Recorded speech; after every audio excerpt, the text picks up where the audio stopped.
So ngayong araw na to, no, so nandito tayo ngayon sa, hindi ko alam kung ano to, park ba to or ano ba. So sakit ng tainga, sobrang lamig. So yun kasi ano lang kasi ngayon, winter na kaya medyo malamig na. So ngayon, dahil ngayong buwan na to, no, araw kasi ng ano, autumn. So kaya medyo may mga ibang puno na napalit ng ano, napalit ng kanilang kulay ng kanilang dahon. May pula, may yellow, o tsaka pink, violet. So yung mga pula, kita ka lang dito yung mga ano, yung mga pula, yellow. At saka doon kanina sa dinadaanan ko, may nagawa ng video. Mga 7 taon na ako dito sa Japan. Ngayon ko lang ito nagawan. Ginawan ko lang ito ng video. So ito, panoorin niyo lang.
Sa pagbabalik mga boss, so, siguro nakita nyo dito sa likod, di ba? Sobrang ganda, you know. Yan. Sobrang ganda tignan. Gawa lang yan sa ano, sa kahoy. Siguro matagal na to eh. Hindi natin alam eh, hindi ko alam, di ba? So, ngayon, pasok tayo doon. Tapos dito ko ngayon sa ano, sa malapit sa post office. Tapos dito kasi yung madaming ano eh, yung puno na yung iba yung ano, dahon nila. So, tara, tignan natin ulit. So nakita nyo mga boss yung puno na yan. So ganyan. Dati yan talaga kulay green talaga yan. So pagdating ng ano, winter, so kaya nagiba ng ano, ng kulay. So ano yan eh. Kaya sila nagiba ng kulay dahil nga sa nagitaan sila ng ano, ng summer tsaka yung paparating ng winter kaya nagiba. Pagkatapos niyan, yung ano na, yung blossom, yung mga sakura. So abangan niya ulit dahil gawin na natin ang video. So ayun, enjoy lang sa pagtingin ng mga dahon nila. Tara. Yung ibang mga boss na medyo nalalagas na dahil nga patapos na tong autumn na to. Mga ilang ano lang to, ilang weeks na lang tapos na. So pagkatapos ito, yung ano naman, yung sakura. Then, yun nga. Sayang hindi natin talaga yung kita talaga yung sobrang dami dito diyan banda. Napakadami diyang ibang kulay. So ngayon medyo kuntian na lang eh dahil pang tinglagas na ngayon. So pero okay lang pa rin dahil ano, may nakita pa rin tayo, di ba, kagaya niyan. So ngayon na yung punta natin ngayon, tignan yung mga ano lang, yung may mga dahon na may konting dahon pa rin, di ba? So tara, panoorin niyo lang ulit.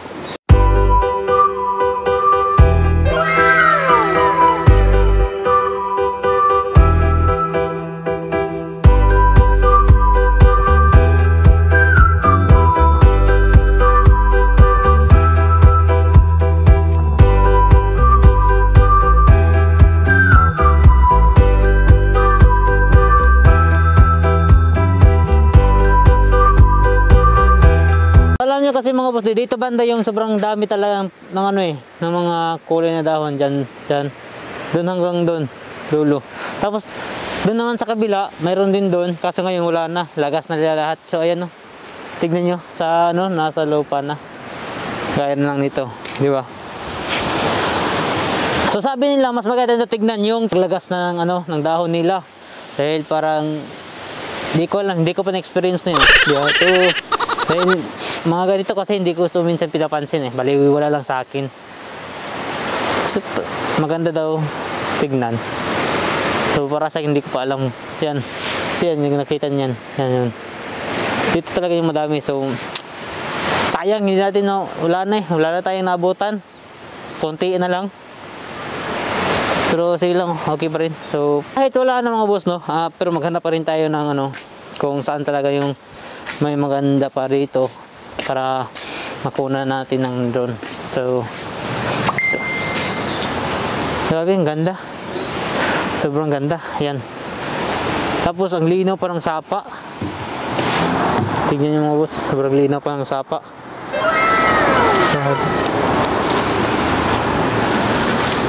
Yan.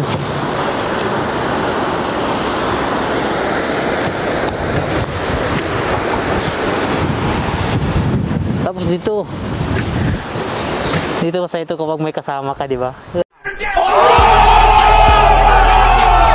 Ay! So kagaya nun, di ba? Kulay dilaw. So yun o. Yun. Yun! Sayang, hindi natin ito ng drone eh. Okay sana kung tayo pang dahon. Kaso wala na.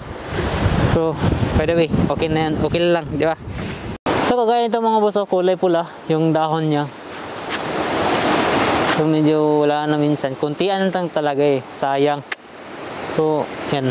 Tignan nyo.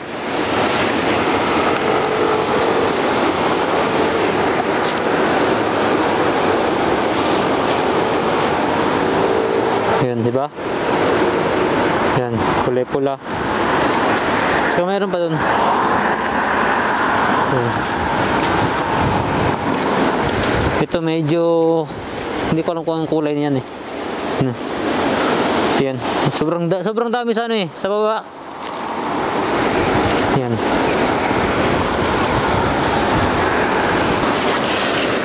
Pero okay lang yan mga boss dahil maghanap, hanap tayo na rin. Kaya maghanap pa rin tayo no, kung saan. Kabisado ko naman tong dito eh, kahit saan to eh, di ba? So, wala pa rin, hanap pa rin tayo. Yan, gaya nyan. Tingnan yan, diba? Yan. Oh my God! Wow! So, yan. Sobrang ganda talaga. Ganda pala, maganda pala sa ano eh, sa mata.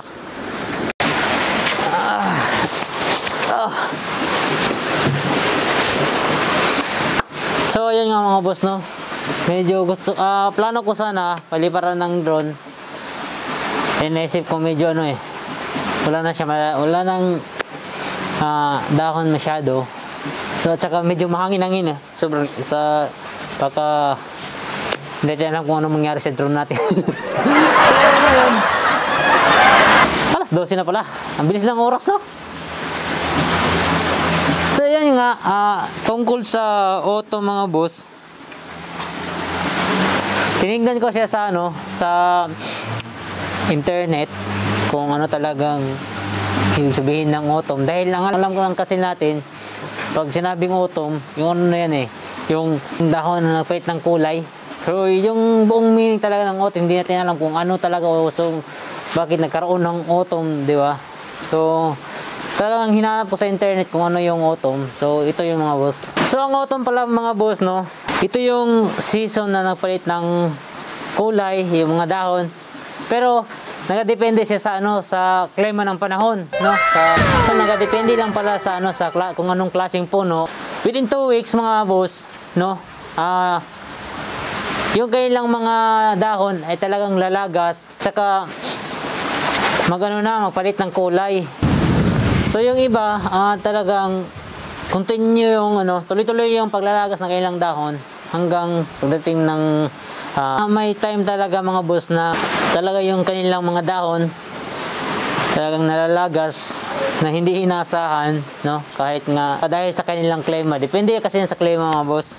So mas maganda talaga na pagkasimula pa lang ng autumn, no? Talagang masaksihan mo na, makikita mo na. Dahil sobrang ganda pala talaga nito mga boss. Ito mga boss, nagsisimula itong autumn, simula ng October hanggang sa December. So medyo, hindi ko lang. So matatapos siguro sa middle of December siguro, sa gitna ng December. So mga ganyan. Pero ng autumn, cherry blossom na yung magsasakura na.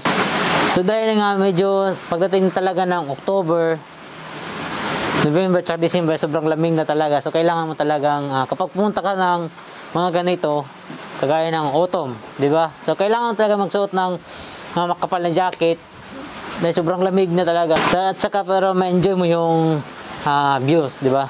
Lalong-lalo na sa ibang lugar kung gusto mo talagang pumunta. So, kailangan talaga na makapal na jacket. So, ayun lang mga boss, no? Hanggang dito na lang. Sana magustuhan itong video na to. Tsaka yung link, ilagay ko sa baba, description, tungkol sa autumn para mas maintindihan nyo talaga kung ano talaga ibig sabihin ng autumn. So, kayo na mismo yung magbasa. Hindi ko na binasa lahat dahil medyo mahaba na eh. Diba? So, ayun. Kung nagustuhan nyo, sana huwag niyo kalimutan mag-like, share, comments, and also huwag niyo kalimutan mag-subscribe sa YouTube channel ko.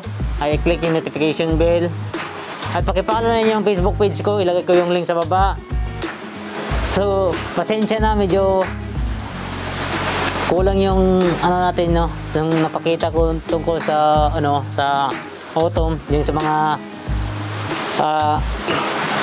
dahon. Dahil medyo late na talaga tayong pumunta dito. Dahil yung una, binabaliwala ko lang talaga ito yung una eh. Sabi ko, parang mula lang yan para sa akin. Kaya, first time ko talaga itong ginawa itong video na to tungkol sa autumn.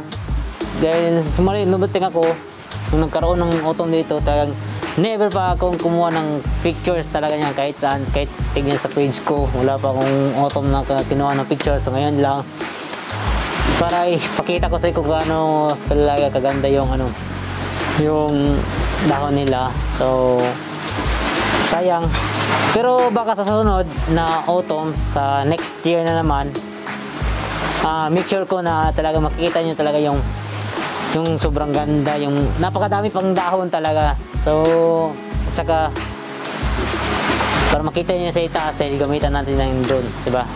So hanggang ngayon lang mga boss, no? Maraming salamat.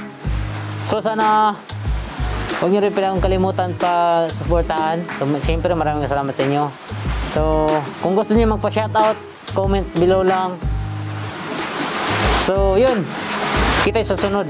Peace.